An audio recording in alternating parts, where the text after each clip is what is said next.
Hey everybody, what's up? This video is going to be short because my phone's probably going to die.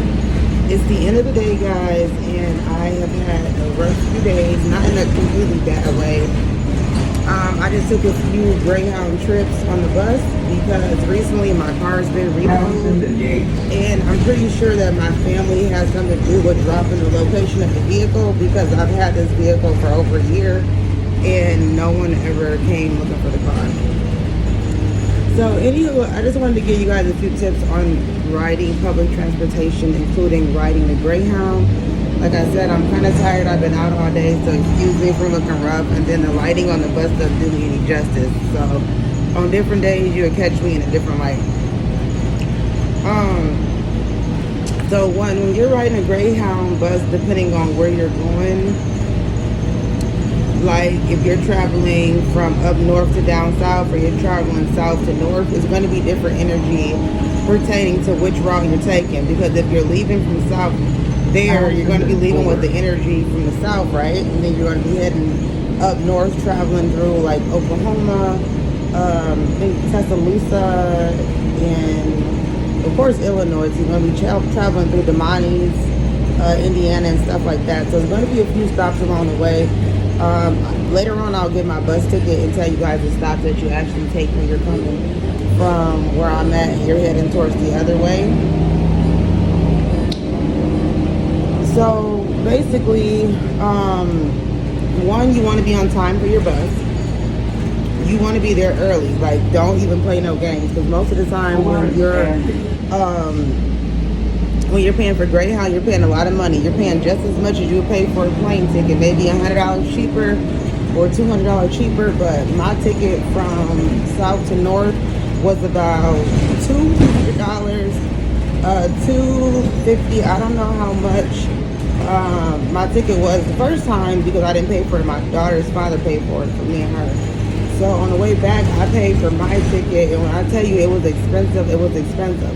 Now, the earlier you book, the better, of course. So if you book out like a week ahead of time, it'll be a lot cheaper. If you wait till the last minute to book your Greyhound trip, it's going to be expensive, especially if you're going to grab your ticket the day of. So if you can, always try to get your ticket a week or two ahead of time. That really will help you out. It'll almost split the price in half. Now, a few more things to know. If you like to pack a lot of things, don't. Because you will have to end up paying for an extra bag, like me. I had to end up paying for an extra bag on my way back south from north because I like to have stuff. I mean, I had a lot of books that I needed, mainly books. I paid to travel with books. It wasn't even like clothes and shoes, I promise y'all. It was a few really important books to me, because I've been on my spiritual journey for a few years now, so a lot of things that I do to keep myself entertained, aware, and motivated is reading books and really being independent with everything I need. So back to Greyhound. Paying for extra luggage would be about anywhere from $20 to $40, depending on how big your bag is. Now, they say that they're going to check your bag when you get there, but they're not going to check your bag when you get there. When you get there, they don't check your bag. What they do check, though, is to make sure you don't have too many bags. So you can have one carry-on that you can put above the bus, above your head when you're sitting down on the Greyhound. And then you can have one big bag, 50 pounds or less, I believe. 50 pounds or less, not 50 pounds or more, 50 pounds or less. So you can have that bag, that's included in your trip. So it's just two bags, basically one little enough to go over your overhead, and then a larger one that can go underneath.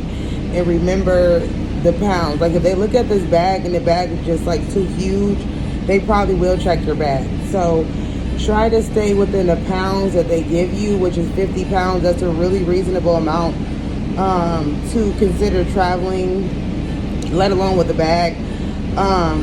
This time when I traveled back, because I didn't have my boyfriend or my daughter, I was by myself, plus carrying extra luggage, I decided to bring a stroller. So I had both of my bags in a stroller. Plus, I've never really traveled that much, y'all. When I'm traveling, I'm in my car, so I normally just load up in my car and go. So like all this traveling stuff has been new to me. So I didn't have time to go get like a fancy luggage that rolls and all that. Not only that, that fancy luggage probably don't even hold that much stuff. So like I said, I had two big duffel bags, one regular big bag, and then I ended up getting another big bag. So that's why I had paid for another bag. So I traveled with two bags and a stroller. So I had put that stroller, which I'm a little bit mad about it because my significant other, who I'm dating for now, who I've been dating forever, but sometimes we have issues, so that's why I say it like that. He ditched my stroller the other day, and I'm upset about that. He claimed it's going to still be there, but that stroller is going to be gone.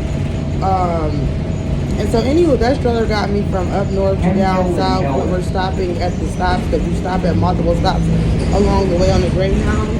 I'm going to try to get all this content out real quick, guys, as fast as possible. So when you're traveling, like I said, with the Greyhound, they're going to stop a total of like 4 to 5 to 6 to 7 times.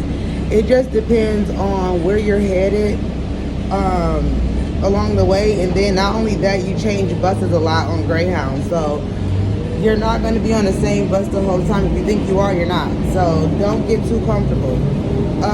Eventually, you will have an assigned seat per bus.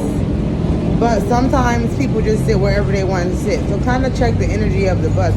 On the way there, it was different people with different energy. And then on the way back, it was a total different bunch of people with different energy.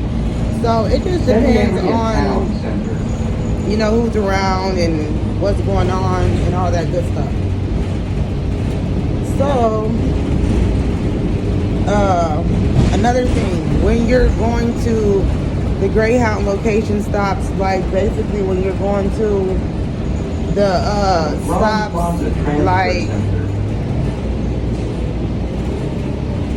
when you're going to the stops like the Greyhound and you're stopping, because there's different locations for the Greyhound. So like if you're up north, we're going to have a Greyhound located in Milwaukee, Wisconsin, and then you're going to have your next Greyhound located in Rockford, Illinois. So some cities don't all have Greyhounds. You might have to travel 30 minutes to an hour, maybe even 2 hours to get to your nearest Greyhound. But we do have numerous Greyhound locations around the USA. So in different states, there will be other Greyhounds available for you.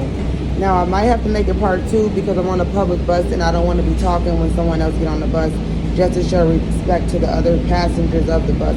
So I will make a part 2 soon, and I have some better information for part 2, y'all. Thanks. Have a good day.